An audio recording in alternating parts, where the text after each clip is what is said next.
세상 어디에도 없는 정말 멋진 분들이세요. 제가 항상 꿈꾸던 부부의 모습이라고나 할까요?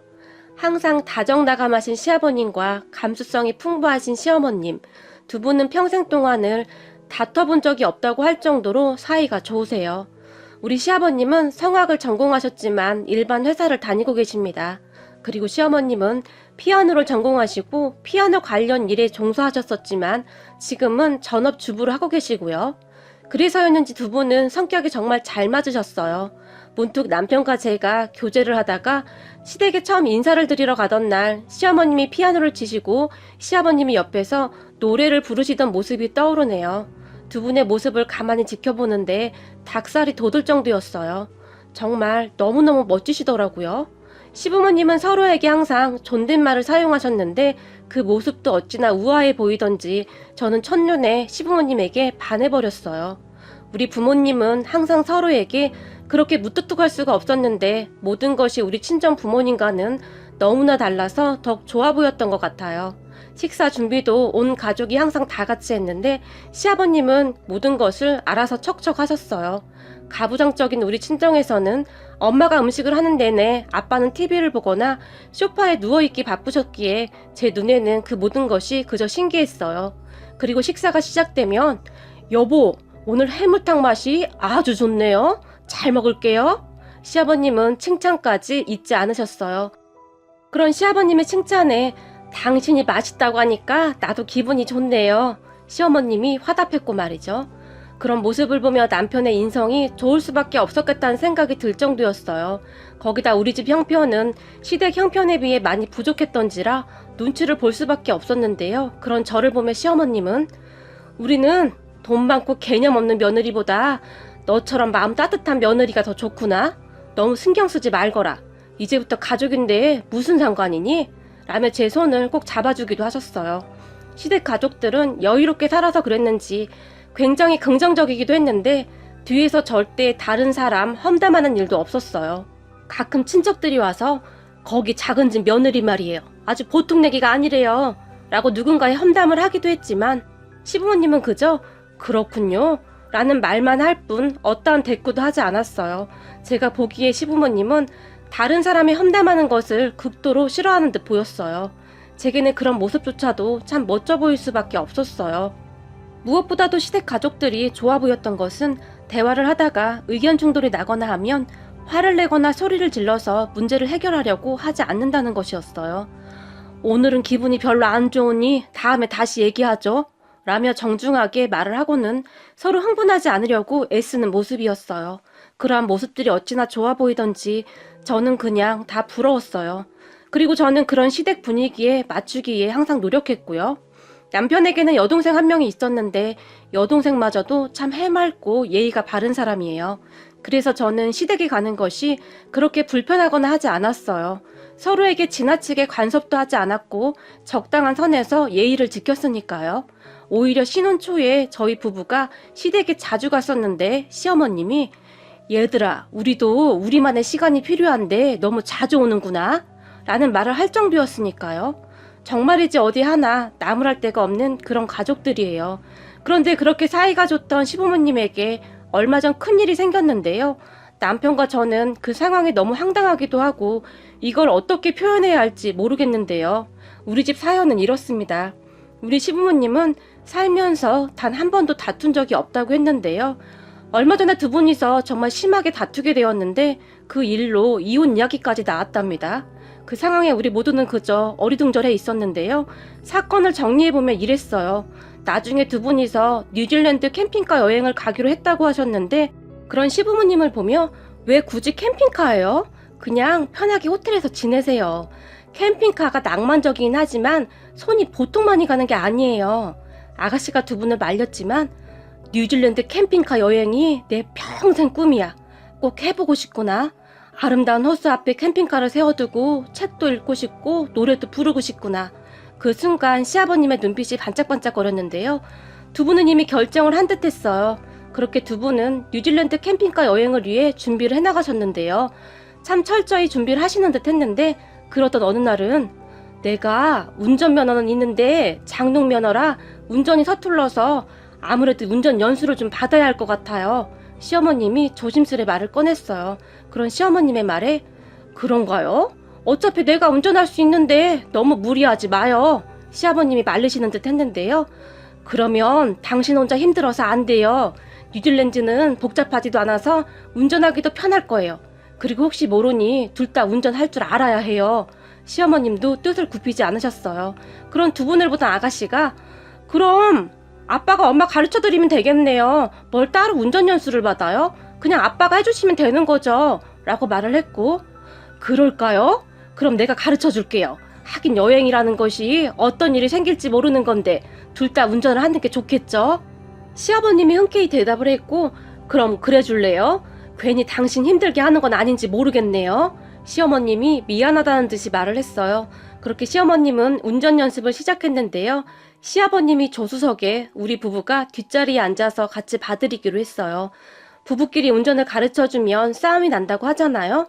그런데 두 분은 역시나 달랐어요. 서로를 많이 배려하는 듯 했어요. 여보, 좌회전이나 우회전 하려면 항상 깜빡이를 먼저 켜야 해요. 아, 내가 깜빡했네요. 다음부터는 주의할게요. 라며 정말 다정다감하셨거든요. 첫날은 그렇게 간단한 자동차 조작이나 넓은 공터에서 몇 번 왔다 갔다 하는 걸로 무사히 운전 연수가 끝났는데 당신 옆에서 알려주니까 참 든든하고 좋네요. 라고 시어머니가 말을 했어요. 그렇게 첫날은 훈훈하게 끝났고 다 같이 저녁 식사를 하면서 즐거운 시간이었어요. 그런데 그 다음날부터 약간의 문제가 생기기 시작했는데요. 시어머님이 너무 오랜만에 운전을 하다 보니 아무래도 순발력이 많이 느렸고 거기다 겁을 너무 많이 먹어서인지 같은 실수를 계속했어요. 그런 시어머니의 모습에 시아버님이 한동안은 잘 이해하고 찾는 듯 하셨는데요. 시어머님이 그 뒤에도 계속 같은 실수를 하자 아니 왼쪽 깜빡이를 켰으면 왼쪽 백미러를 보고 차가 뒤에서 오나 안 오나 보고 1차선으로 들어가야지. 앞만 보고 왼쪽으로 들어가면 어떡해요? 그럼 깜빡이는 왜 켠 거예요? 진짜 큰일 날 사람이네.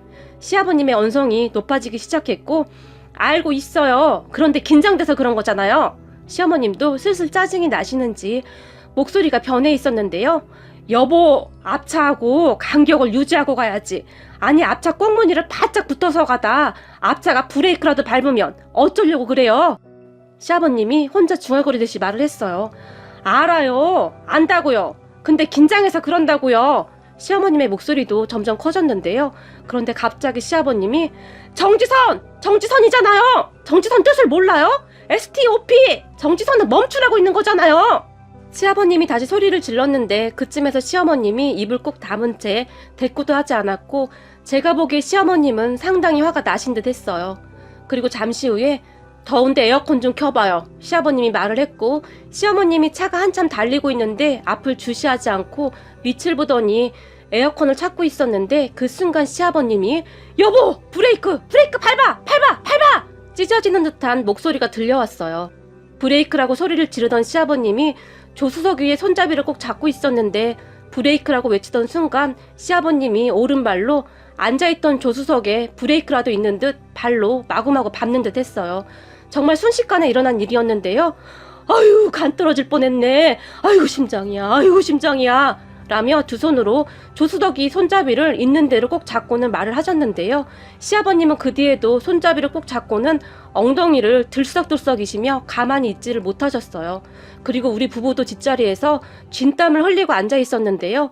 저도 모르게 안전벨트가 잘 되어 있는지 다시 한번 확인을 하기도 했어요. 정말 무서웠거든요. 그리고 잠시 후 시어머님이 운전하던 차가 중심을 못 잡고 똑바로 가지 못하고 좌우로 왔다 갔다 하는 거였어요. 그때 시아버님이 여보, 한잔 했어요? 아니 차가 왜 왔다 갔다 하냐고요? 그 말에 뒷자리에서 우리 부부는 서로의 손을 꼭 잡고 울기 직전이었는데요. 그런 우리 부부의 마음을 아시는지 모르시는지 갑자기 시아버님이 옆에 덤프트럭! 덤프트럭! 덤프트럭! 이라고 고래고래 소리를 질렀는데 덤프트럭이 쌩하고 지나갔어요. 그리고는 시아버님이 아휴 라고 크게 한숨을 쉬셨는데 그때쯤 뒤에 앉아있던 우리도 오금이 저리고 긴장을 너무 한지라 당장이라도 차에서 탈출하고 싶은 심정이었어요.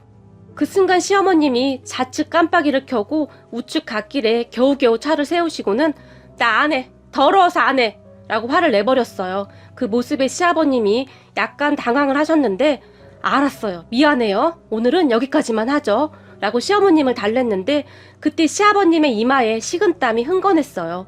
그리고 그 다음 주 저희는 출근을 해야 해서 시어머님이 운전하는 차를 타지 않아도 된다는 생각에 출근하는 것이 그렇게 즐거울 수도 있는 것이구나 하는 생각마저 들었어요. 문제는 시아버님이 연차까지 내서 두 분이서 또다시 운전 연수를 했던 모양인데요. 한 오후 3시쯤 되었을까요? 아가씨한테 전화가 걸려왔어요. 언니 큰일 났어요. 엄마 아빠 지금 병원에 계신데요. 아가씨는 많이 놀란 듯 했는데 그런 아가씨에게 왜요? 사고 나셨어요? 제가 물었어요. 제 물음에 모르겠어요. 무슨 한의원이라는데 지금 거기로 오라고 하시는데요? 혹시 언니 시간 좀 낼 수 있으세요? 오빠는 회의 들어갔는지 연락이 안 돼요. 저도 지금 일이 있어서 도저히 갈 수가 없어서요. 아가씨가 말을 했는데 울기 직전의 목소리였어요. 알겠어요, 아가씨. 어디로 가면 돼요? 그렇게 저는 회사에 반차 신청을 하고 아가씨가 알려준 한의원으로 급히 갔는데요. 한의원에 도착한 저는 시부모님의 모습에 말문이 막히고 말았어요. 두 분이서 나란히 침대에 누워서 침을 맞고 부항을 뜨고 계셨어요. 어머님, 아버님, 이게 무슨 일이세요? 혹시 사고 나셨어요? 제가 놀라서 물었고 제 말에 시아버님이 이라는 소리만 내더니 입을 다물어 버리셨고 시어머님이 갑자기 흐느끼기 시작하셨어요. 어머님, 왜 그러세요? 제가 어머님의 눈물을 닦아드리며 물었는데요. 아니, 지가 못하겠으면 학원에서 운전 연수를 하라고 하던가. 이게 지금 뭐 하는 짓이냐고. 내내 소리만 질러서 손발이 덜덜 떨려서 뭘 할 수가 있어야지. 그쯤 시어머님이 평소와는 다른 모습으로 심한 말들을 하셨는데요. 그러니까 내가 몇 번을 말했어. 방지턱에서는 조심해야 한다고 했잖아. 도대체 방지턱을 넘는데 비가 오는 것도 아니고 와이퍼는 왜 작동시키는 거야? 아유, 답답하. 시아버님이 단숨에 말을 하다가 순간 통증이 느껴졌는지 아이고 어깨야 라며 소리를 지르셨어요. 그런 시아버님의 호통에 이 양반아, 당신이 하도 소리 지르니까 내가 긴장해서 그런 거잖아. 인정머리라고는 털끝만큼도 없는 심술쟁이 영감탱이야 라고 말을 했는데 그 모습에 시아버님이 뭐라고? 영감탱이? 당신 말 다 했어? 그렇게 두 분은 한동안 말다툼을 하셨어요. 저는 그런 두 분을 뜯어 말렸는데요. 아니, 몇십 년 동안 서로 존댓말을 쓰고 존중하고 사셨던 두 분이 한 달도 안 돼서 이게 웬일이란 말입니까? 그렇게 나중에 알고 보니 두 분이서 운전 연습을 하다가 말다툼이 있었나 본데 그러다 보니 더욱 서로 긴장을 하고 있어서 시어머님은 팔과 어깨 그리고 목에 담이 걸리셨고 시아버님은 다리에 어찌나 힘을 주고 있었던지 쥐까지 왔다고 했어요. 시아버님이 조수석에 있지도 않은 브레이크를 밟느라 발로 얼마나 찼을지 그냥 상상이 되더라고요. 시어머님이 그 브레이크를 계속 잡았다는데 시아버님이 목을 돌리지도 못할 지경이라고 했어요. 내가 당신한테 다시 운전 배우면 내 성을 간다. 아니, 사람이 어떻게 그렇게 돌변을 해? 시어머님이 시아버님을 째려보며 말을 했고 나도 당신처럼 운동신경 없는 사람은 보다 처음 보네. 내가 얼마나 답답했으면 이러겠어. 시아버님이 화를 냈어요. 그렇게 며칠을 한의원에서 치료를 받으며 어머님의 운전 연습이 끝나버렸어요. 그런데 그 이후로 얼마나 지났을까요? 어느 날 아침 시어머님이 친한 친구분 어머님이 돌아가셨다고 친구분들과 급히 지방으로 내려가야 한다며 아침 일찍 분주히 준비를 하시고는 나가셨다는데요. 시어머님은 그 뒤 한동안 잠적을 해버리셨어요. 사건은 이랬는데요. 그날 아침 일찍 시어머님이 급히 나가시고 그 뒤에 시아버님이 출근을 하셨다는데 아버님 회사 동료분 한 분이 자네 차 산 지 얼마 안 됐다고 하지 않았어? 라고 물었다는데요. 그렇지. 얼마 안 됐지. 근데 왜? 자네도 차 사게? 아니, 그게 아니라 자네 차 앞범퍼가 왜 그런 거야? 앞범퍼? 내 차? 내 차 앞범퍼? 시아버님이 놀라서 물었고 그래, 자네 차 앞범퍼가 달랑달랑 거리는 것 같은데 자네 혹시 모르는 거야? 라고 말을 했답니다. 그 말에 놀란 시아버님이 차를 자세히 확인해보니 세상에나 말이죠. 앞범퍼가 깨져서 달랑달랑 거렸다는데 누군가가 두꺼운 투명 테이프로 왼쪽부터 쭉 여러 겹으로 붙여놨다고 하는데 아파트 주차장이 어두웠던지라 잘 안 보였던 것 같은데요. 회사까지 운전해서 오는 동안 테이프가 조금씩 떨어졌던 모양입니다. 그렇게 범퍼가 잘못된 것을 확인하던 시아버님이 급히 시어머님에게 전화를 했지만 시어머님이 전화를 받지 않았다고 하는데요. 나중에 확인해보니 시어머님이 새벽에 혼자 나가서 운전 연습을 하셨던 모양인데 어디서 그랬는지 앞범퍼는 깨져있고 뒤에는 여기저기 긁힌 자국이 있었다는데요. 그렇게 차를 확인하고는 겁을 먹고 도망쳐 버린 거였어요. 그 뒤 시아버님은 머리 끝까지 화가 나서 방방 뛰셨는데요. 그 모습에 우리 모두는 혀를 내두를 정도였고 말이죠. 그리고 얼마 후에 시어머님이 얘 혹시 네 시아버지 아직도 화 많이 나 있니? 나 언제쯤 들어가면 되는 거니? 저에게 전화를 하셨는데요. 내일쯤 들어오셔도 될 것 같아요. 아버님 화 많이 풀리셨어요. 근데 어머님 지금 어디 계신 거예요? 제가 물었는데요. 지방에 있는 언니 집에 있었지. 그럼 나 내일 올라가마. 다음날 시어머님이 집에 돌아오셔서는 시아버님이 좋아하는 음식을 한 상 차려놓고는 시아버님에게 용서를 빌었는데요. 여보, 내가 미안해요. 나도 잘해보려고 했던 건데 내가 운동신경이 없긴 한가 봐요. 그냥 앞으로 운전 안 할까 봐요. 아니야, 내가 화내서 미안해요. 아무래도 전문가가 가르쳐주는 게 좋을 것 같네요. 운전 연수학원 알아볼게요. 그럼 되는 거죠? 라며 두 분이서 화해를 하셨어요. 시어머님의 사건은 그렇게 마무리가 됐고 현재 시어머님은 혼자 운전을 해서는 차를 끌고 웬만한 동네는 운전하고 다닐 정도세요. 그리고 두 분은 뉴질랜드 캠핑카 여행 준비를 하시면서 꿈에 부풀어 계시는데요. 그런 두 분을 보며 그저 부럽다는 생각만 드네요. 어찌되었든 제가 직접 경험한 바로는 여러분 절대 부부끼리 운전 가르치고 이런 거 하지 맙시다. 그냥 학원 강사한테 받으시는 게 훨씬 빠르실 것 같아요. 오늘의 사연은 여기까지였습니다. 즐겁게 보셨다면 구독, 좋아요 부탁드립니다. 고맙습니다.